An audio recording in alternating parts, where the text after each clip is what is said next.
করছে এই রমজানে নাই, আছে না? এরকম তো আমার আপনার জন্য হইলে হইতে পারে, পারে কি পারে না? পারে না?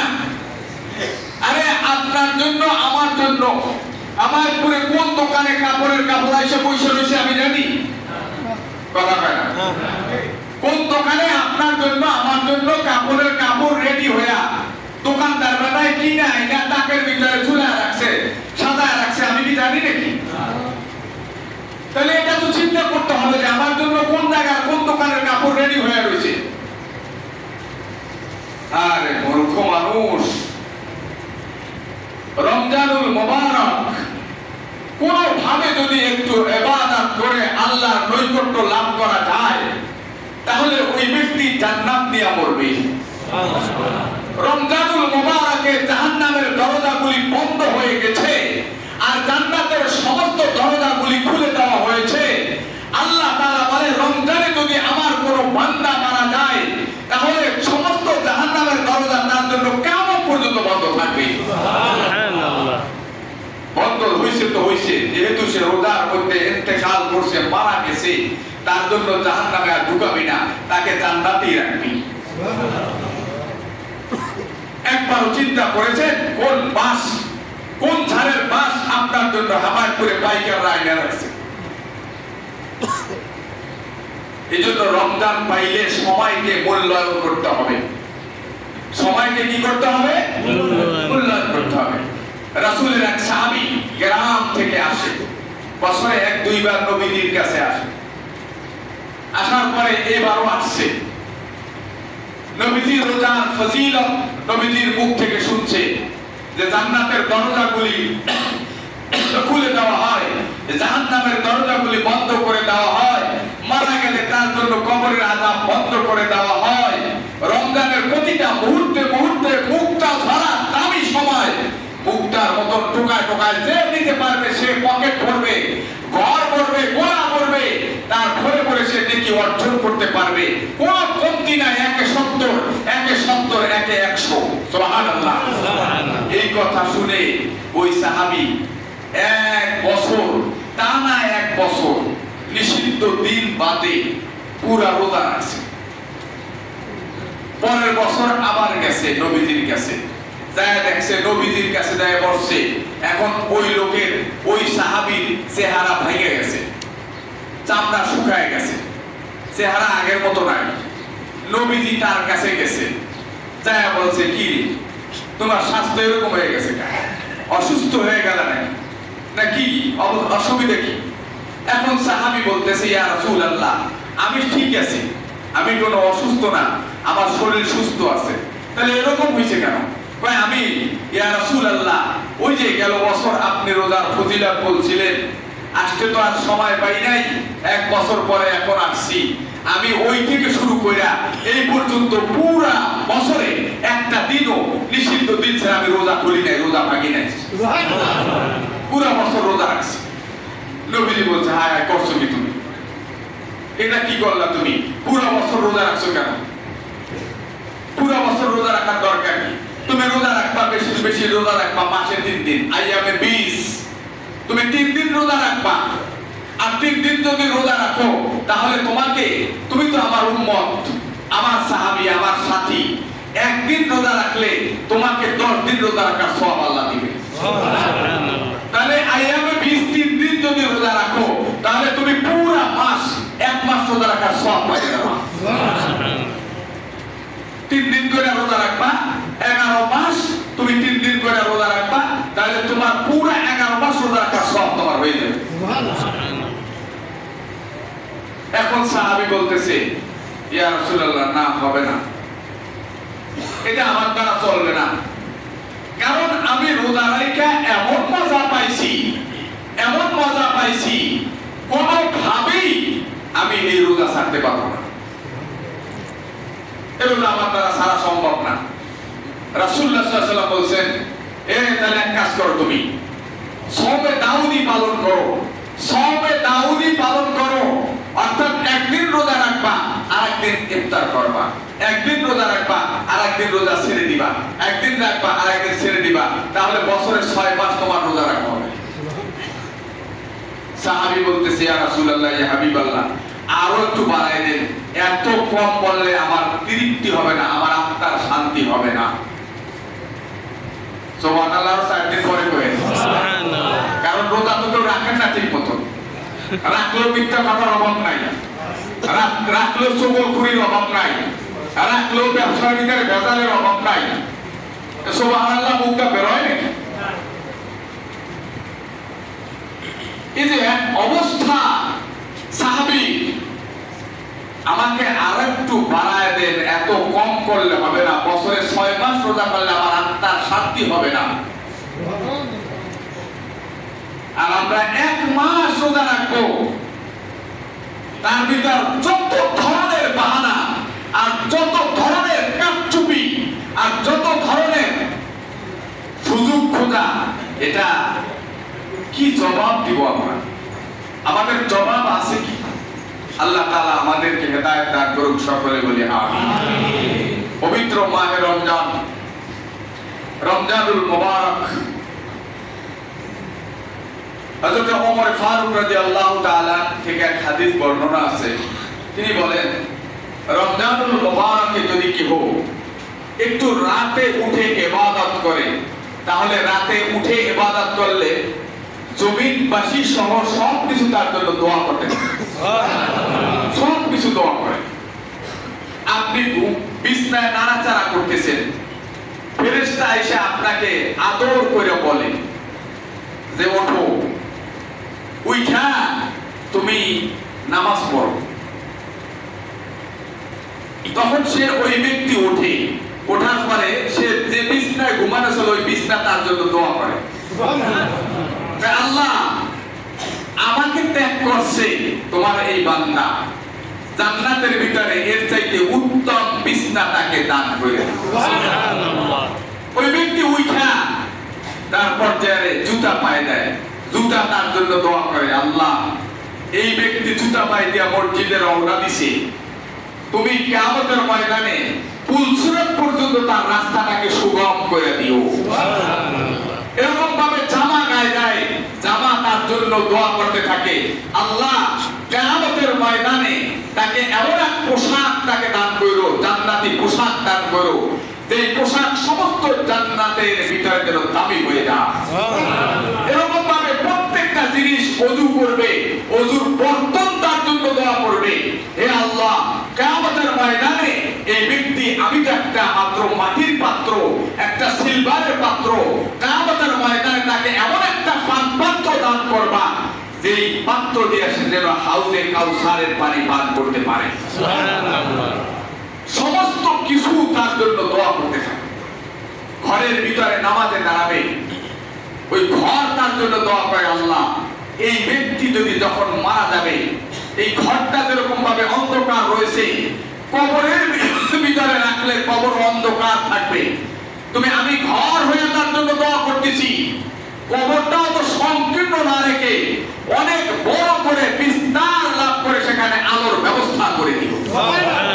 ঘর তার জন্য দোয়া করে, সব কিছু তার জন্য, অর্থাৎ জমিনবাসী তার জন্য দোয়া করতে থাকে।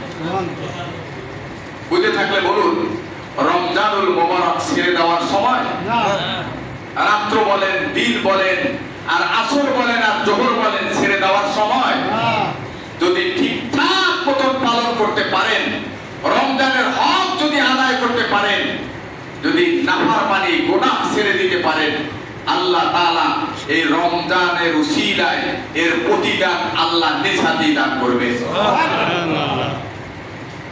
এর প্রতিদান আল্লাহ তাআলা নিজ হাতে দান করবেন। আল্লাহ তাআলা বলেন হাদিসে কুদসির ভিতরে, ওয়া আনা আজজা বিহি, আস-সাওমু লি ওয়া আনা আজজাইহি, এর প্রতিদান আমি নিজে দিয়ে দিব, রোজার প্রতিদানটা আমি নিজে দিব। কারণ সব ইবাদত তার ভিতরে রিয়া আছে, সব ইবাদত তার ভিতরে অহংকার আছে, সব ইবাদত তার ভিতরে লোক দেখানো আছে, সব ইবাদত তার ভিতরে লোভ আছে। কিন্তু রোজা রোজা এমন একটা ইবাদত, রোজা এমন একটা হুকুম যার ভিতরে এইগুলির কোনো একটা নাই, লোক দেখানো নাই, রিয়া নাই, অহংকার নাই, এর ভিতরে কোনো লোভ নাই। এই রোজা আমার বান্দা শুধুমাত্র একমাত্র আমি রবের রাজে খুশির জন্যই রাখে। সুবহানাল্লাহ। অতএব এর প্রতিদান, বদলা, এর যাজা এগুলি আমি নিজ হাতে দান করব, আমি নিজে দিয়ে দেব। নামাজ পড়লে মানুষ দেখে, দেখে কি দেখে না? একজনে চায় দেখে, রুকু দেয় না, রুকুটা ঠিক আছে, তখন ওই বেলায় রুকু দেওয়া বেলায় শুনতে আমি পারি। আরেকজনে যদি না পারে তাহলে আরেকটা কি রুকু দেয়, জীবনে বাপের বসে নামাজই পড়ে না, কথা কয় না। নামাজ পড়লে মানুষ দেখে, যাকাত দিলে মানুষ দেখে। এই যে রোজার মাস আইছে, যাকাত দিবে, যাকাতের হিড়িক ছুটে যাবে। খালি মানুষকে দেখানোর জন্য শাড়ি কাপড় দেবে, মানুষকে দেখানোর জন্য যাকাতের টাকা ভাগ করে খামের ভিতর ঢুকায় ঢুকায় দেবে। এটা মানুষের দেখানোর কি দরকার আছে? যাকাত এটা তোমারও না, তোমার বাপেরও না, এটা দিতে হবে তো হবে, এটা আল্লাহর হক, এটা বান্দাকে দিতে হবে, এটা তোমার বাবার না। যাকাতটা তোমার বাপে কামাই করে থুয়ে দেয় নাই, তোমার পকেটে আছে, এটা দিতেই হবে। না দিলে এমন ডাঙ্গান ডাঙাবে, চন্ডি চূড়া বাইর করে দেবে ফিরে, এটা তোমার বাবার টাকা না, এটা তোমার দিতে হবে। মানুষে দেয় লাভটা কি? তুমি দিয়ে দাও, মানুষে দেখাবে। সব ইবাদতের ভিতরে মানুষ দেখানো আছে, সব ইবাদতের ভিতরে অহংকার আছে, সব ইবাদতের ভিতরে লোভ আছে, কিন্তু রোজা একমাত্র আল্লাহ। আল্লাহ বলতেছে এটা কোনো মানুষ দেখানো নাই, এটা কোনো লোভ লালসা নাই, এটার ভিতরে কোনো অহংকার নাই, এ শুধু আমার জন্য রোজা রাখছে, আর এর প্রতিদান আমি নিজ হাতে দান করব। আমি দিব।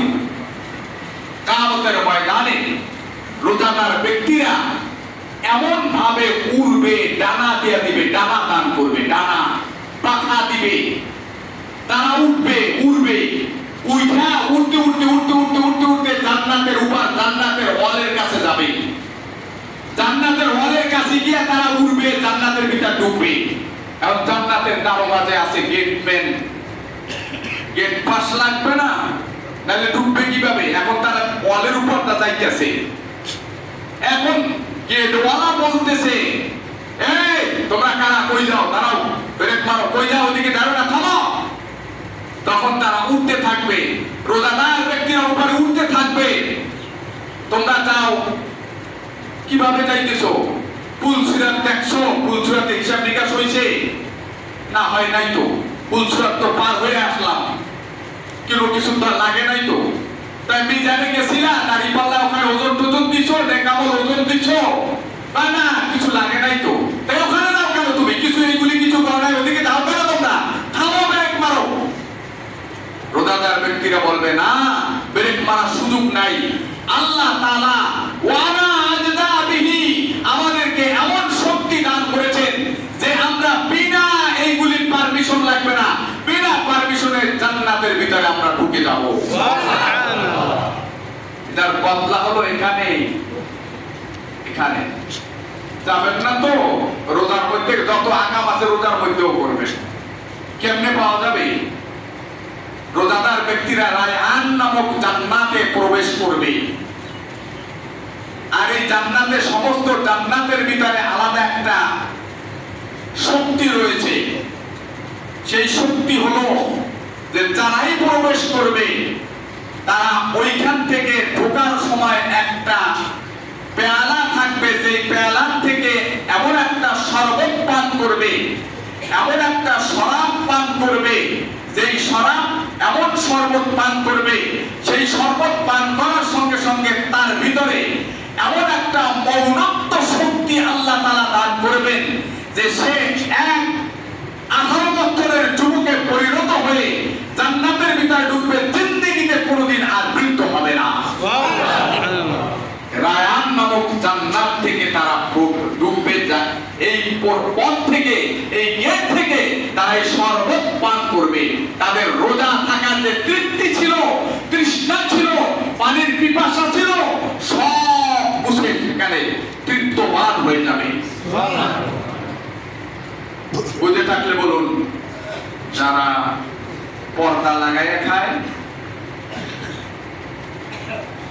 যারা ঘরে বসে খায়, যারা রোগের অজুহাত দেখায়, সব রোগের ঔষধ হলো রোজা। বলেন তো সব রোগের ঔষধ কি? রোজা। সব রোগের উৎপত্তি হলো খাবার। সব রোগের উৎপত্তি কি? খাবার। খাবার। এটা আমার থেকে বলতেছি, এটা কোনো কিতাবের কথা নয়। সব রোগের উৎপত্তি কি বলেন? খাবার। খাবার। অর্থাৎ যত রোগ আছে এটা পেট সাপ্লাই দেয়। পেট। সমস্ত রোগ কোথা থেকে সাপ্লাই হয়? পেট থেকে।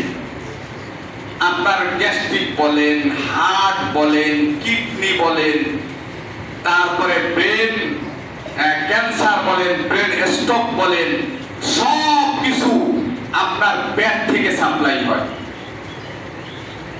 আর রোগের নিরাময় ভালো হওয়া এটাও আপনার যখন ওষুধ খান তখন আল্লাহর কুদরতে, আল্লাহর রহমতে এই পেটের ভিতরে ঔষধ যাওয়ার পরে এইটার নিরাময় এবং ভালো হওয়াটা পেট থেকে সাপ্লাই হয়।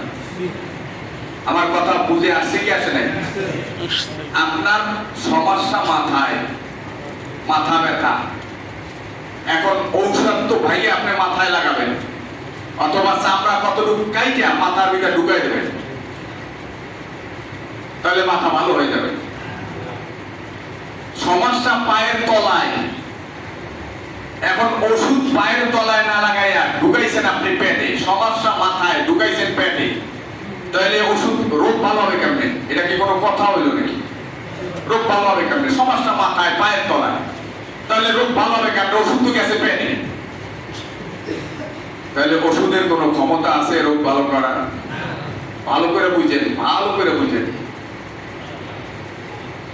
ওষুধ পেটে যাওয়ার পরে আপনার পেটের ভিতরে অবস্থানকারী ফেরেশতা এই ওষুধ নিয়ে আল্লাহর দরবারে হাতে নিয়ে বলে, হে মালিক, হে আমার রব, আপনার বান্দার পায়ের তলায় ব্যথা করে, তাই সে ওষুধ সেবন করিয়াছে।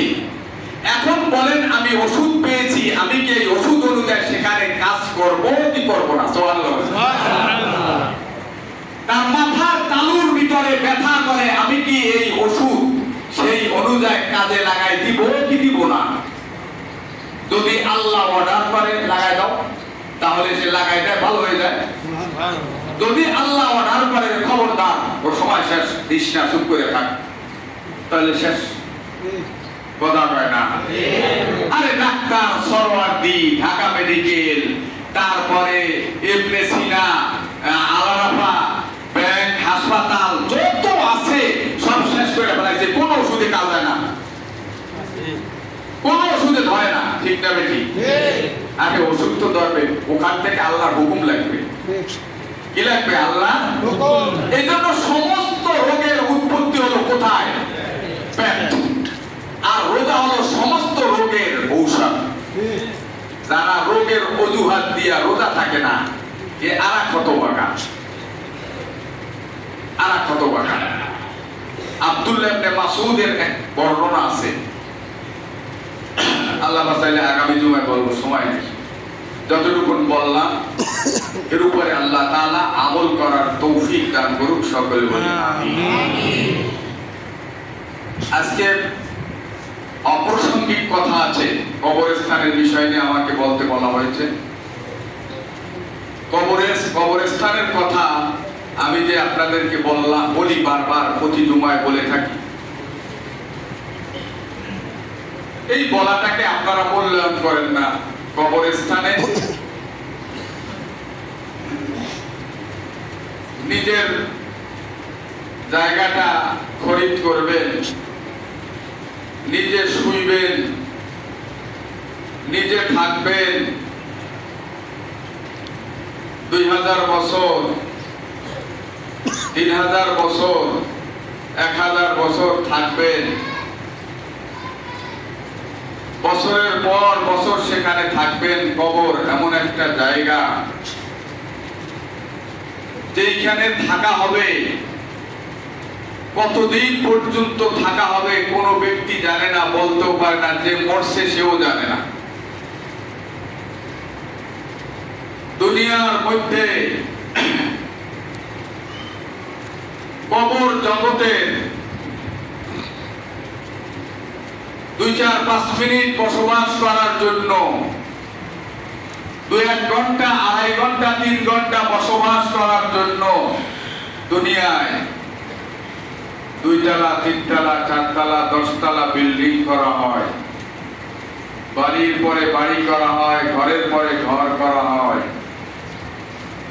সে থাকবে, দুনিয়ায় থাকবে, 5000 বছর থাকবে এমনটা তার ভিতরে মনে হচ্ছে। আমি 5000 বছর বাঁচবো, এই জন্য 5 তলা হবে না, আমার 10 তলা লাগবে। এজন্য হাউ মাউ টাকা টাকা কত কিছু করে, বাড়ি গাড়ি কত কিছু করি, আমার যেন শেষ হচ্ছে না চাহিদা। বলেন ঠিক না বেঠিক? অথচ কবরের মাত্র 5 মিনিট থাকবে না,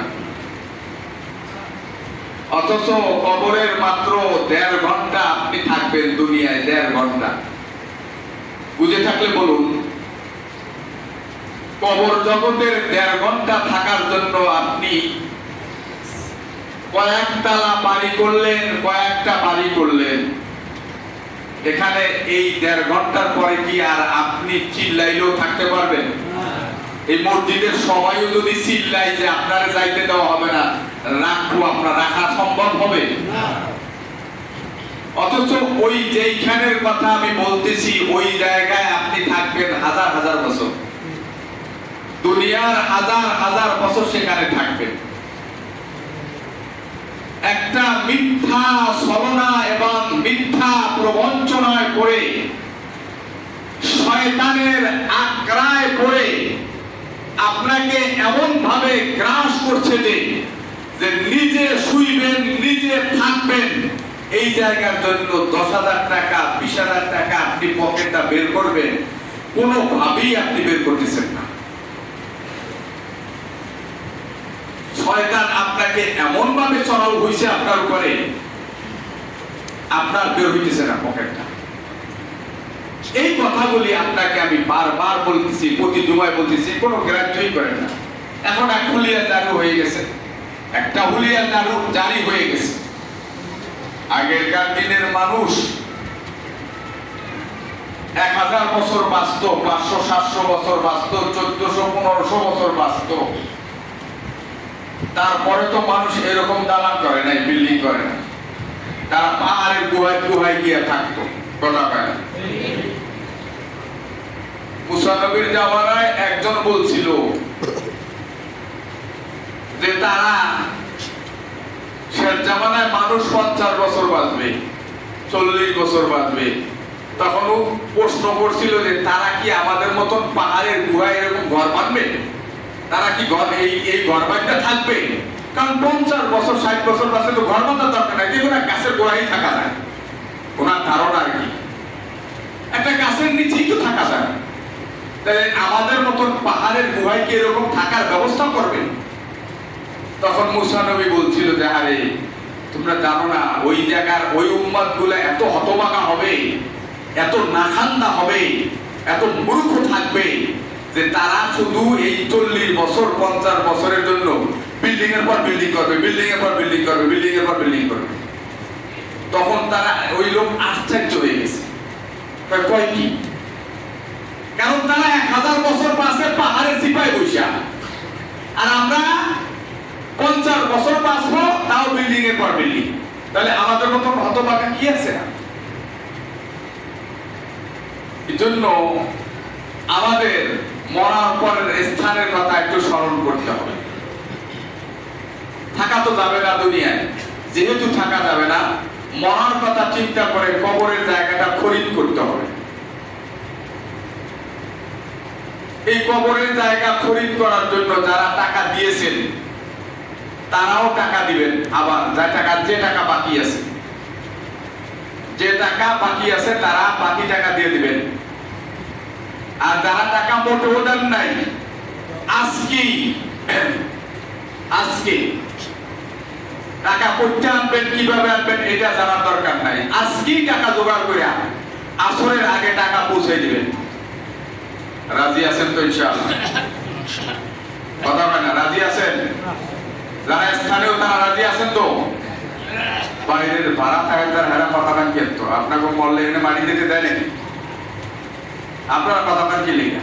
যারা স্থানীয় তারা কথা বলবেন। আপনারা আজকেই টাকা দেবেন, আজকেই টাকা সবাই দিবেন, যে কোনো ভাবে 5 লাখ টাকার মতন 2 জায়গা মিলায় মনে হয় পাবে নাকি জানি না। এই টাকা আজকে পরিশোধ করতে হবে। পরিশোধ না করলে 20 তারিখে জায়গা হাতছাড়া হয়ে যাবে। 20 তারিখে আপনাদের জায়গা হাতছাড়া হয়ে যাবে এবং যে টাকা দিয়েছেন ওই টাকা ফেরত দেওয়া হবে।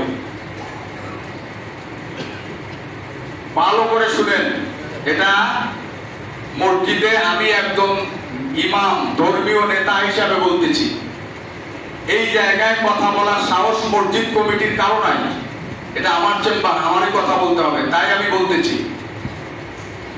যদি জায়গা হাতছাড়া হয়ে যায়, এরপরে স্থানীয় মানুষের যার টাকা বাকি আছে, টাকা দেন নাই, ওই ব্যক্তির যদি এই কবরস্থানে লাশ দাফন করতে হয় তাহলে নগদ 50,000 টাকা দিয়ে তারপর কবর খুঁজতে হবে। এখানে আমি যে কথাটা বলছি, কথা বুঝতে পারছেন আপনারা? পরিষ্কার কথা তো? এই কথাটা মাথায় রাখেন। আজকে কবরস্থান কমিটির লোকজন বাদ জমা যাবে, অনুরোধ করতেছি আপনাদেরকে, হাত ধরে বলতেছি, আপনাদের টাকা যারা দিচ্ছেন বাকি টাকা পরিশোধ করবেন, যারা দেন নাই যেভাবে হোক আজকে টাকা দিয়ে দেবেন।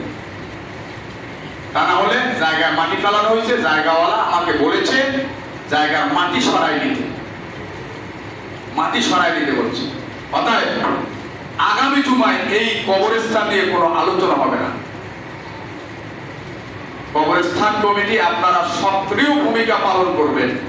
আজকে আল্লাহ তাআলা আমরা যারা আছি, গরিব, ধনী, মধ্যম, যে অবস্থায় আছি, নিজের জায়গা খরিদ করার জন্য নিজে থাকবো, ওখানে ঘুমাবো। আমি না ঘুমাই বলতে তো পারি না আমি ওখানে থাকবো কিনা। আমার এক ভাই থাকবে, আমার পরিবারের একজন থাকবে, আমার এক প্রতিবেশী থাকবে। তার উদ্দেশ্যেও আমার পকেট থেকে যেভাবে পারি আজকে আমরা পকেটের টাকা বের করে কমিটির লোকজনের হাতে দিয়ে দিব, এই কবরস্থানে দান করব। আল্লাহ তাআলা আমাদেরকে তৌফিক দান করুক। আর কবরস্থানের জন্য রমজানুল মোবারকে যদি আমি দানটা করতেই পারি, আর এটা যদি মুক্ত হস্তে হয়ে যায়, তাহলে আল্লাহ তাআলা 1 টাকার পরিবর্তে 70 টাকা দান করবে। 70 টাকার সওয়াব দিবে। 1000 টাকা দিলে 70,000 টাকার সওয়াব আল্লাহ তাআলা রমজানের বরকতে আল্লাহ তাআলা আপনাকে দিয়ে দেবে। এজন্য এই সময়টা অবহেলায় না কাটায় আমরা আজকে বিকালে যারা যাবে সবাই আমরা তাদেরকে এই কবরস্থানের জন্য টাকাটা পৌঁছায় দেব। আল্লাহ তৌফিক দান করুক, সকলে বলে আমিন। জি, মেহেরবানি করে আমরা ডিব্বাগুলো চালান করি, পকেটে হাত ঢুকাই দেবো। টাকা না দিয়ে ডিব্বা ধাক্কা দিব না, টাকা না দিয়ে, ইনশাআল্লাহ।